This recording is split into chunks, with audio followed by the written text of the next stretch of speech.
أعمالنا من يهده فلا مضل له ومن يضلل فلا هادي له ونشهد أن لا إله إلا الله ونشهد أن محمدا رسول الله. All praise is due to Allah, Lord of the heavens and the world. To Him we belong and to Him we shall return. Today I want to talk about something that I have talked about before, but I wanted to bring it back to light once again. I wanted to talk about this because I feel like, especially with what's been going on recently and the whole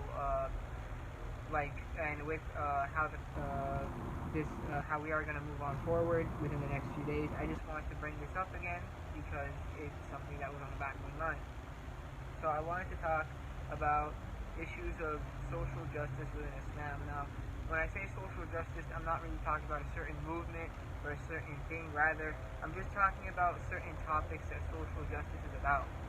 Typically, especially ones that are brought up about and talked about within history and whatnot, and those stuff, that context. So I wanted to talk about the rights of certain people in Islam, as well as the history behind them. So I'll talk about the rights that the rights of certain people in Islam, and I'll also talk about the history behind them as well. That that is not necessarily as popular, but something that is very interesting to talk about. So now that I've said what this is about, I'll get right into it. So the first topic that first we're talking about the rights of these certain people, or the Islamic jurisdiction, as I should say about this. And I'm talking about racism, or people of different races. Now, I talk about racism a lot, especially in my past books, but I feel like in this day and age, especially in America today, there is an undeniable systemic racism in this country. You can no longer deny it, especially after what's been happening what's been happening recently. It's undeniably there. And so I wanted to talk about racism in Islam and the whole concept of whether a race is superior to another race or not, and whether this should be legislated. And obviously it's not. You see, by now most people know that in Islam racism is strictly forbidden, has been criticized multiple times and condemned multiple times. And the Prophet ﷺ's final sermon, he clearly speaks out against racism, saying that the non-Arab is equal to an Arab, and an Arab is equal to a non-Arab, a black is equal to a white, and a white is equal to a black, except in piety, meaning that everyone is equal to each other, and that everyone is equal to each other, and that there is no race should not be a huge issue. But there's also a major story that happened involving racism within the Prophet Muhammad's time. One time, a Sahaba got into a fight with Bilal ibn Rabah, who is a famous Sahaba, as we all know, and Bilal ibn Rabah is black. And these two Sahabas got into an argument, and in their argument, the other Sahaba brought up Bilal's race as an insult. So Bilal ibn Rabah went to the Prophet Muhammad and told him about this. So the Prophet called that Sahaba and talked to him and told him, basically condemning him for what he did, saying that this action of yours, is of the Jahiliyyah. It's of the people in the past. Meaning that if in Islam, obviously, in Islam there was a bunch of radical changes that happened in Islamic history. One of them I'll get into later, but one of them was racism. They had that racist mindset. It was 1400 years ago, and racism still exists today. But they had that racist mindset, that supremacist mindset, and the Prophet ﷺ crushed it immediately with Islam, saying that it's of something of ignorance, of Jahiliyyah. And it's such a beautiful story for us to remember as Muslims, because as Muslims, we know that there is no such thing as race that divides us, nationality, ethnicity. What brings us all together is Islam.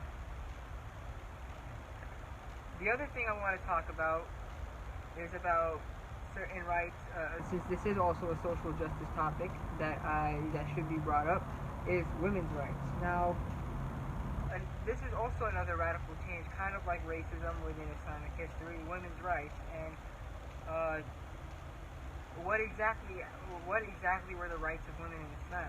Now, Islamic culture marked a movement towards the liberation and equality for women, since prior cultures did not enable women to have such freedoms. Basically, back then, women were treated as inferior. They were treated as second-class citizens back in ancient Arabia.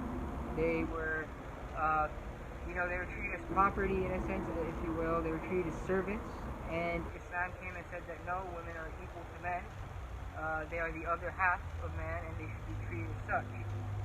And certain freedoms included things such as women can choose who they want to marry, and a big thing for them back then, which is common now, but a major thing for them back then, was property rights. Women can own their property rights. And another really, really interesting point that I brought up was that there was evidence that the Prophet Muhammad ﷺ even asked women for advice and took their thoughts into account. He did this with his wives, he did this with, many, and it was specifically regarding the Quran as well. And women were allowed to partake in many actions that men were also to partake in. Again, another very big radical change, considering the fact that most people considered women to be second-class citizens, and here there's women partaking in things that men are doing. It was a major, major change. And it wasn't just the Prophet ﷺ did this, but even after him, during the 4 rightly guided caliphs and the elections and whatnot, women were heavily involved in the decision making as well. There was evidence of women being involved in such but they're being involved in it. And this is a really interesting point, because up until 101 years ago, women were not allowed to vote in this country. And, to compare our country just 100 years ago finally allowing women to vote, it happened 100 years ago, so now it's common now, but go back 100 years ago, it was such a crazy concept that they were fighting so hard for, just the right to partake in elections. But 1400 years ago, this was something that the Prophet ﷺ was already actively, and the rightly guided caliphs were actively engaging in. And it's such a crazy concept, in my opinion, how Islam has been so much more progressive and so much far ahead than just Western society was 100 years ago. It's honestly it's shocking to me. And another point that I would like to bring up is about something that's a little different, which is domestic abuse. Domestic abuse is strictly forbidden in Islam. Many hadiths explicitly state that that the Prophet ﷺ had said to not strike the female servants of God and to not hit or revile women. This is according to Sunan Abi Dawud. The Prophet ﷺ also was said to never hit a servant or a woman in Sunan of Ibn Majah. And why I'm bringing this up is that, unfortunately, when people look at Muslims, they think of us as these barbaric people, like who look down upon women, who look down upon, like they think that Islam has that patriarchal mindset that that it doesn't have, and that Islam is actually believes in equality for all. And this is solid evidence that supports this, is that domestic abuse is still a problem today, unfortunately, and Islam already has its opinions on it. It's against it. There's even and it's something that's a crazy concept for me, because there's so many social justice issues in the world today, and Islam has a solution for all of them. So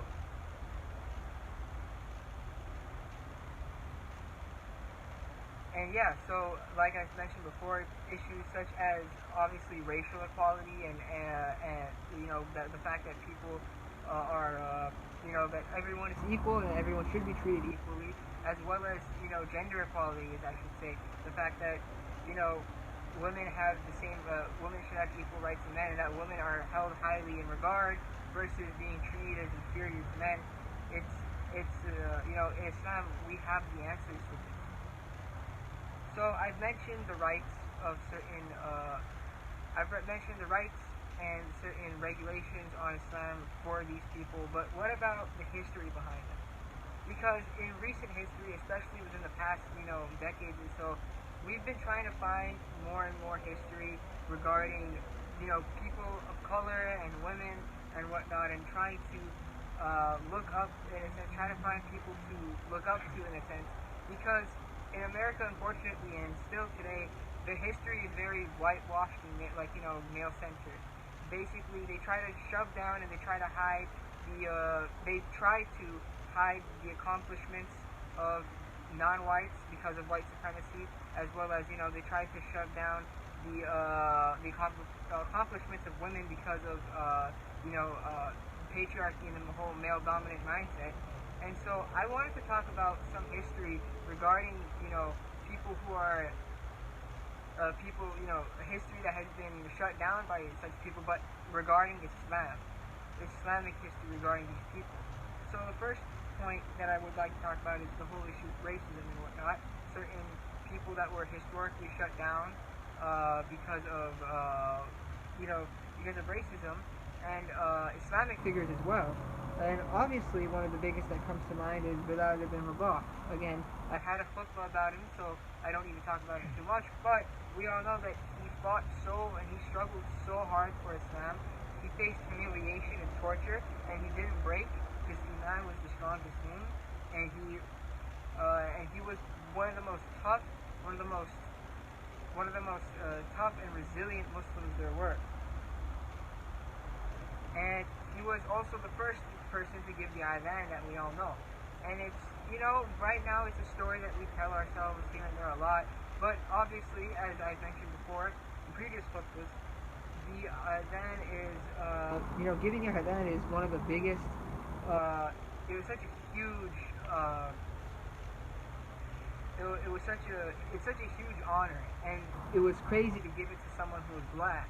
But the Prophet ﷺ did that as a statement. And if we look at just the Sahaba's history, the Sahaba were very diverse. There were many different people from many different ethnic backgrounds, including Suhaib the Roman, Salman the Persian. As we all know, he was the one that came up with the plan that helped, save the Muslims from a major attack by Quraysh and whatnot. And it's not even just historical back then, ancient Arabia, like early Islam, but also modern as well. We have one of the most famous people in American history is Malcolm X. And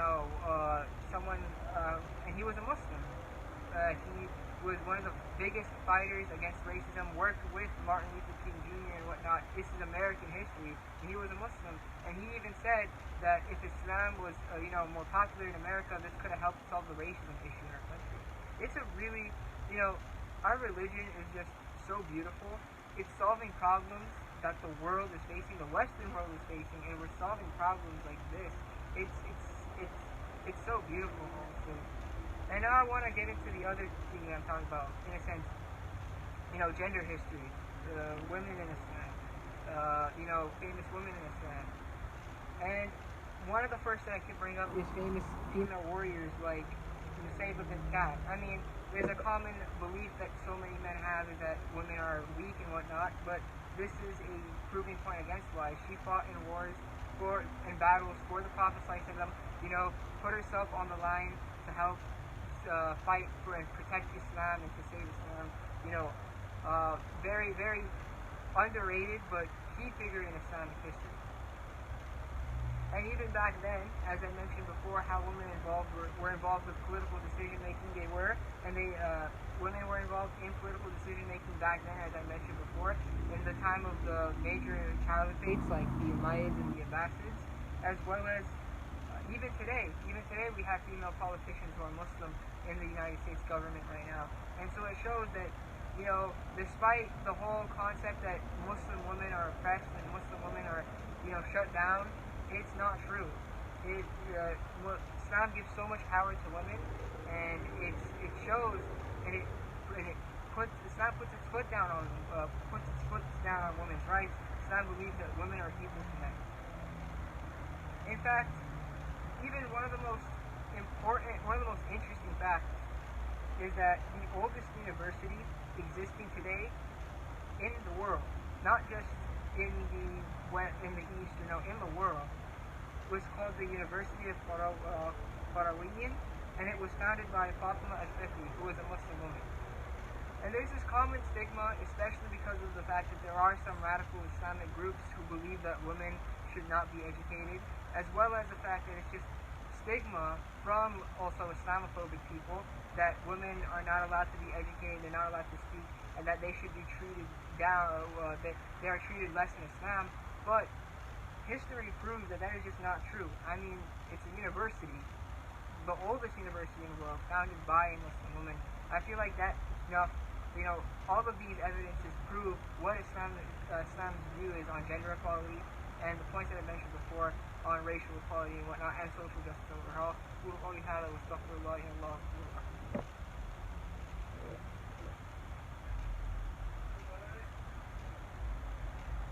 Bueno, adiós.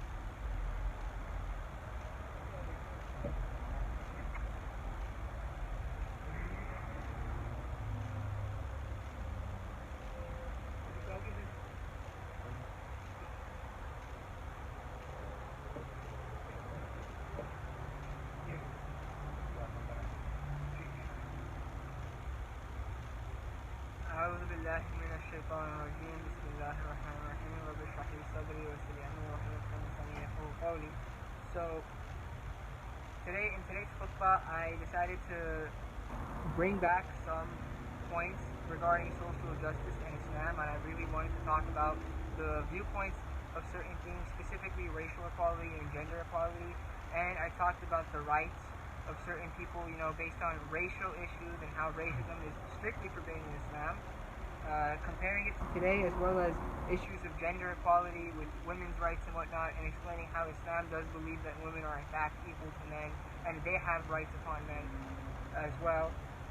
And I talked about the history behind them, how, history that is completely, history that is not talked about has been tried to be suppressed, and that is, key historical figures or key historical moments that prove these things. How there were many, different people of different racial backgrounds who were different races that were at that point considered lower, but were, regardless of that, the Prophet ﷺ said, no, there is no such thing as a lower race. Everyone is equal, and act accordingly.